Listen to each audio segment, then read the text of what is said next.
प्यारे दोस्तों, आप लोगों ने वह कहावत तो सुनी ही होगी कि सांप भी मर जाए और लाठी भी न टूटे। और इसी कहावत को चरितार्थ कर दिखाया है भारत के प्रधानमंत्री मोदी और उनकी विदेश नीति ने।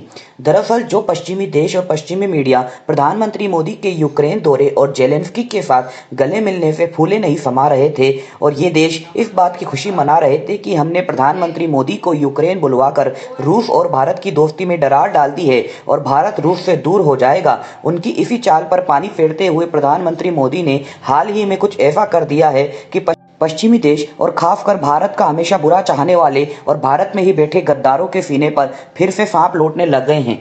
दरअसल दोस्तों, यूक्रेन से लौटते ही प्रधानमंत्री नरेंद्र मोदी ने केवल 4 दिन के भीतर ही पश्चिमी देशों के दबाव को दरकिनार करते हुए भारत और रूस की मित्रता को लेकर फैल रही अफवाहों को दूर करते हुए रूस के राष्ट्रपति व्लादिमीर पुतिन से फोन पर अंतर्राष्ट्रीय स्तर की आधिकारिक बातचीत की। प्रधानमंत्री मोदी ने अपने मित्र पुतिन के साथ इस बातचीत की जानकारी मंगलवार को सोशल मीडिया प्लेटफॉर्म एक्स पर दी। प्रधानमंत्री मोदी ने लिखा कि मैंने राष्ट्रपति पुतिन से भारत और रूस की स्पेशल और स्ट्रेटेजिक पार्टनरशिप को लेकर बातचीत की। मैंने राष्ट्रपति पुतिन के साथ रूस यूक्रेन जंग को लेकर अपने विचार भी साझा किए।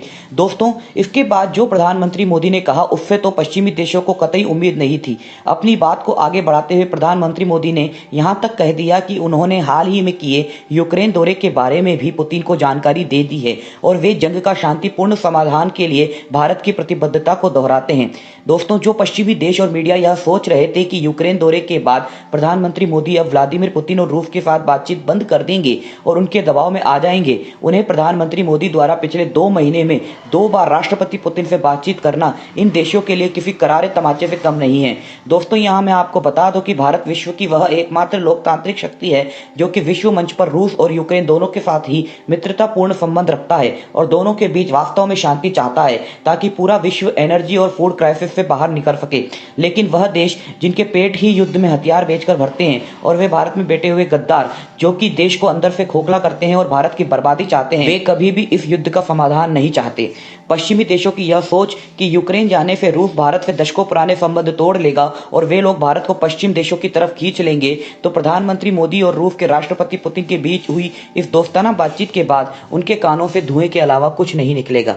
बाकी दोस्तों, अगर आप जियो पॉलिटिक्स से जुड़े अन्य खबरें पाना चाहते हैं तो कृपया हमारे वीडियो को लाइक कीजिए और चैनल को सब्सक्राइब कीजिए। मिलते हैं आपसे अगले वीडियो में। धन्यवाद।